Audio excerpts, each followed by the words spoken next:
ഇന്ത്യയിൽ എല്ലാ സ്ഥലത്തും ലോകമെമ്പാടും സിനിമാ പ്രേമികൾ ചർച്ച ചെയ്യുന്ന ഒരു സിനിമ റിലീസായി. ഇത് മാറില്ലായിരുന്നു. ഒരു ചെറിയ സിനിമയാണ്.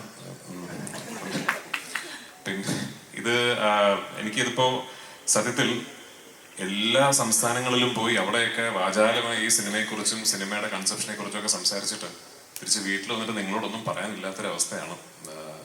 നന്ദി പറയാനാണെങ്കിൽ ഒരുപാട് പേരോട് നന്ദി പറയാനുണ്ട്.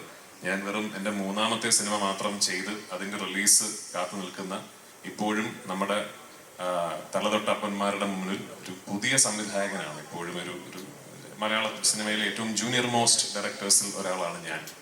അങ്ങനെയുള്ള എനിക്ക് ഇതുപോലൊരു പ്രോജക്റ്റ് ലീഡ് ചെയ്യാൻ അല്ലെങ്കിൽ കൺസീവ് ചെയ്യാൻ ഒരു ഓപ്പർച്യൂണിറ്റി കിട്ടിയെന്ന് പറയുന്നത് തന്നെ ഏതോ മുജ്ജന്മ സുഹൃതം എന്നായിട്ട് ഞാൻ കരുതുന്നുള്ളൂ. അതിന് ഞാൻ ആദ്യം നന്ദി പറയേണ്ടത് മുരളി ഗോപിയോടാണ്. എൻ്റെ ബ്രദർ, എൻ്റെ റൈറ്റർ, മൈ കോ ക്രിയേറ്റർ. ഞാൻ സംവിധായകനാകാൻ കാരണം ശ്രീ മുരളി ഗോപിയാണ്. അദ്ദേഹമാണ് എന്നോട് ഒരു കഥ പറഞ്ഞിട്ട് ഇത് രാജു സംവിധാനം ചെയ്യുന്നോ എന്ന് ചോദിക്കുന്നത്. ആ ചോദ്യത്തിലാണ് ലൂസിഫർ സംഭവിക്കുന്നത്. അവിടെ നിന്ന് എന്നിലെ സംവിധായകനിൽ വിശ്വാസം അർപ്പിച്ച് ഓരോ പ്രാവശ്യവും അദ്ദേഹം എഴുതുന്ന വാക്കിന് ഞാൻ കൊടുക്കുന്ന കൺസെപ്ഷണൽ കോൺഫിഡൻസ് കാണിച്ച് എന്നെ ഇന്ന് ഒരു മലയാള സിനിമയിലെ ഏറ്റവും വലിയൊരു സിനിമ കൺസീവ് ചെയ്യാൻ ഒരു ഓപ്പർച്യൂണിറ്റി കിട്ടിയ ഒരു സംവിധായകനായി മാറിയതിൽ മുരളിയുടെ പങ്ക് വളരെ വലുതാണ്. 2, ശ്രീ ആന്റണി പെരുമ്പാവൂർ. ഞാൻ ഇതിനു മുമ്പും പറഞ്ഞിട്ടുണ്ട്, സിനിമയെക്കുറിച്ച് സ്വപ്നം കാണുമ്പോൾ എന്നോളം വട്ടുള്ള മറ്റൊരാൾ ഇല്ല എന്ന കോൺഫിഡൻസ് ഉണ്ടായിരുന്നു എനിക്ക്. ആ കോൺഫിഡൻസ് തകർത്തുന്നത് ശ്രീ ആന്റണി പെരുമ്പാവൂരാണ്. എന്നേക്കാൾ വട്ടനാണ്. സിനിമ എന്ന കലാരൂപത്തിന് യാതൊരുവിധ ലിമിറ്റുകളോ അതിർവരമ്പുകളോ ഇല്ല എന്നും, നമ്മൾ കേരളം എന്ന കൊച്ചു സംസ്ഥാനത്തിലായി പോയത് കൊണ്ട് തന്നെ നമ്മുടെ സ്വപ്നങ്ങൾക്ക് പരിധി വേണമെന്ന് ഒട്ടും വിശ്വസിക്കാത്ത ഒരു തികഞ്ഞ സിനിമാ സ്നേഹിയാണ് ശ്രീ ആന്റണി പെരുമ്പാവൂർ. അങ്ങനെ ഒരാളെ എൻ്റെ നിർമ്മാതാവായി ലഭിച്ചതിൽ ഞാൻ ഒരുപാട് സന്തോഷിക്കുന്നു. ദൈവത്തോട് നന്ദി പറയുന്നു. ലാലേട്ടൻ, ഇത് നമ്മളൊക്കെ ഇവിടെ നിന്ന് എന്ത് സംസാരിച്ചാലും ഇത് സംഭവിക്കാനുള്ള കാരണം ലാലേട്ടന്റെ ഭാഗത്തു നിന്നുള്ള ശരിമനെ ആണ്.